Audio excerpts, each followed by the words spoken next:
मैं अंशिका मीडिया की एडिटर सलोनी तिवारी आज आगरा में डॉक्टर कंचन शरण मैम के पास आई हूँ, जो एक आईएएस अधिकारी है।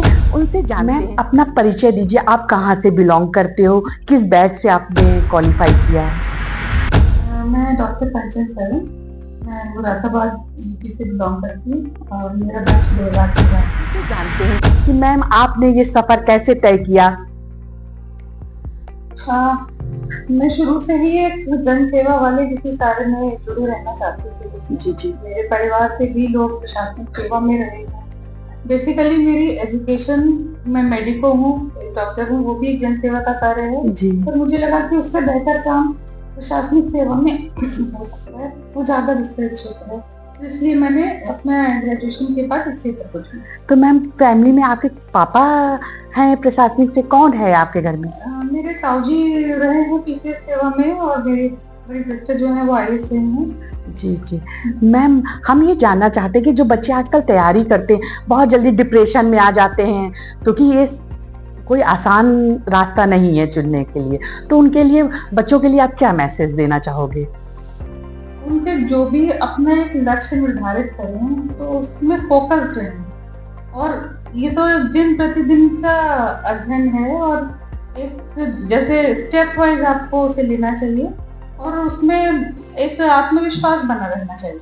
अच्छा। मेन तो मैं ये कहना चाहूंगी कि अगर आप एक बार निश्चय कर लें कि मुझे इस फील्ड में जाना है तो उसमें एक अपनी स्ट्रेटजी बनाएं और उसमें फिर डटे रहें। अच्छा, तो मैम पहले आपने डॉक्टरी का मतलब क्वालिफाई किया, आप डॉक्टर बनी, तो उसके बाद आईएएस, एकदम दोनों चीजें एकदम अलग है, तो उसके लिए आपको बहुत अलग तरह की चीजें फेस करनी पड़ी होंगी।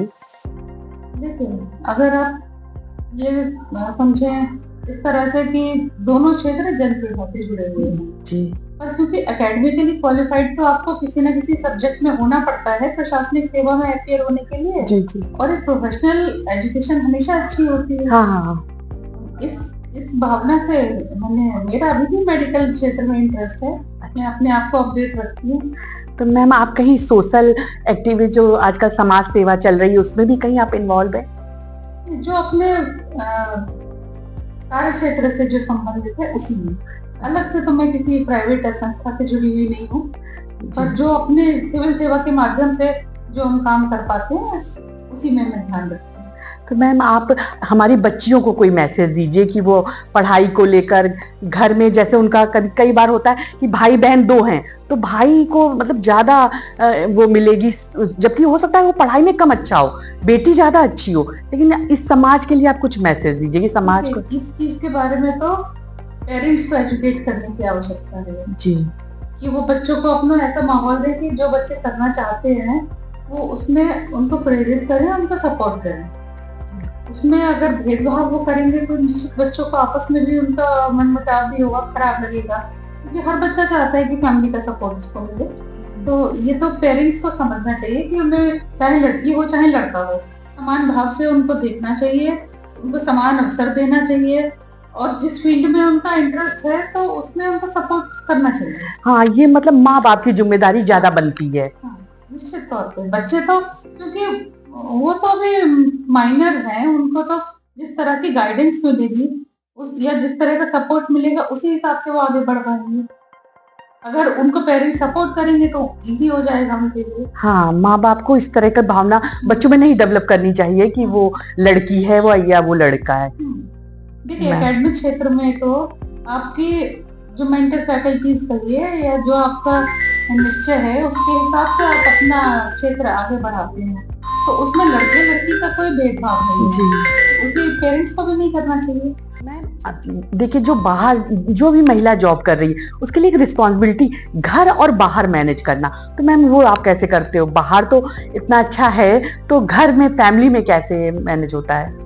देखिए, महिलाओं को एक तरह से दोहरी जिम्मेदारी तो चाहे वो किसी भी लेवल पे हो देखनी पड़ती है जी, क्योंकि अल्टीमेटली बच्चे जो है जब तक छोटे हैं तब तक विशेष तौर पे माँ के ऊपर ज्यादा जिम्मेदारी आ जाती है।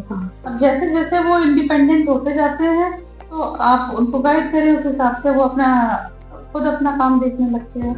पर दोनों जिम्मेदारियां साथ साथ देखनी पड़ती है। मतलब घर की रिस्पॉन्सिबिलिटी भी बड़ी जिम्मेदारी है हम महिलाओं के लिए, चाहे आईएएस अधिकारी हो या एक नॉर्मल जॉब करने वाली लेडी हो। वो तो सभी के लिए है, और आपको बहुत सारे सैक्रिफाइसेस करने पड़ते हैं, जी। क्योंकि एक आम परिवार की तरह आप वो हॉलीडे सेलिब्रेट नहीं कर पाते, आप वो त्योहार सेलिब्रेट नहीं कर पाते। हो सकता है कि उस दिन आप कहीं ड्यूटी पर हो, आपकी फैमिली को भी उतना टाइम नहीं मिल पाता। जी। तो ये तो पहले से आपको माइंडसेट होना चाहिए कि हाँ, इस चीज में हमें फैमिली लाइफ की कई एस्पेक्ट सैक्रिफाइस करने पड़ते हैं। हाँ।